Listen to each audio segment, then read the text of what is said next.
Assalamualaikum warahmatullahi wabarakatuh. Perkenalkan, saya Apoteker Aida. Saya bekerja di Puskesmas Kayutangi sejak tahun 2019. Keseharian saya melakukan pelayanan farmasi klinis dan pengelolaan sediaan bahan medis habis pakai.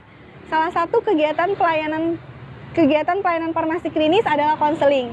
Berikut pelayanan konseling yang saya lakukan di Puskesmas Kayutangi. Selamat menyaksikan.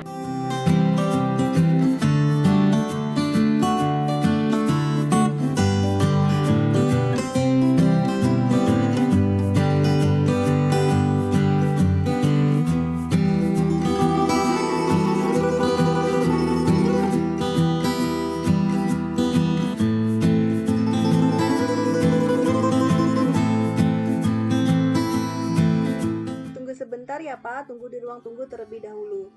Ya Bu.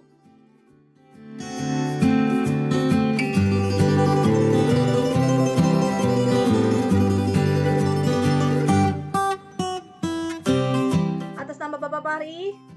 Ya Bu. Mohon maaf, yang berobat siapa? Ya, saya sendiri. Berarti benar saya berbicara dengan Pak Fahri. Tanggal lahir Bapak tanggal berapa? Tanggal 25 bulan 1 1959. Apakah Bapak sudah pernah minum obat ini sebelumnya? Belum pernah. Baik Pak, izinkan minta waktu sebentar. Saya akan memberikan informasi dan konseling terhadap obat yang Bapak terima. Baik, kita akan ke ruang konseling ya Pak.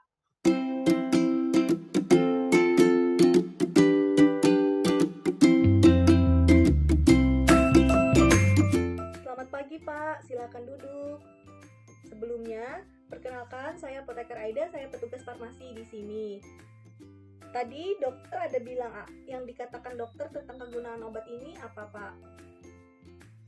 Tadi dokter bilang kalau ada 3 macam, 1 obat darah tinggi, 1 pereda nyeri, dan 1 vitamin. Oke, baik kalau begitu. Kalau boleh tahu keluhan Bapak apa saja? Saya akhir-akhir ini merasa pusing, kadang-kadang merasa tengkuk saya sakit. Terus apa harapan dokter setelah Bapak minum obat ini? Kata dokter kalau nanti setelah minum obat ini tekanan darah saya bisa lebih terkontrol dan tidak merasa pusing lagi. Baik, selain itu apakah dokter sudah menjelaskan cara pemakaian obat? Belum pernah Bu, bagaimana Bu? Ini ada amlodipin, obat penurun tekanan darah, diminum 1 kali sehari pada malam hari, bisa sebelum atau sesudah makan. Usahakan mengkonsumsi di jam yang sama. Jangan menghentikan pengobatan ya Pak. Kemudian ini ada paracetamol untuk menghilangkan keluhan sakitnya. Kemudian ini ada B-kompleks, diminum 1 kali sehari. Yang perlu diperhatikan, jangan berbagi obat dengan orang lain walaupun orang rumah Bapak sendiri. Obat cukup disimpan pada suhu ruangan saja, tidak boleh di kulkas. Jika merasakan keluhan yang tidak biasa setelah minum obat ini, segera konsultasikan kepada dokter. Oh begitu ya Bu, memangnya apa manfaatnya kalau obat minum rutin dan apakah ada racun Bu? Apakah saya tidak akan keracunan kalau minum obat terus-menerus? Obat akan menjadi racun atau merugikan jika diminum tidak sesuai dengan aturan. Karena itu tujuan sesuai dengan aturan adalah untuk memaksimalkan pengobatan Bapak. Untuk penyakit hipertensi, obat justru harus diminum secara rutin tanpa terputus. Kuncinya rutin, tidak melewatkan dosis anjuran, dan sifatnya jika diminum terus-menerus tidak akan menyebabkan ketergantungan. Wah, serem sekali ya Bu kalau begitu akibatnya. Memang sebaiknya obat diminum di jam yang sama untuk mengoptimalkan pengobatan Pak. Ada tidak Bu pantangan Bu saya harus lakukan? Selain minum obat hipertensi, Bapak juga disarankan untuk melakukan terapi non-obat seperti mengontrol emosi, istirahat yang cukup, menerapkan gaya hidup sehat, kurangi konsumsi garam, tidak mengkonsumsi alkohol, dan disarankan untuk tidak merokok.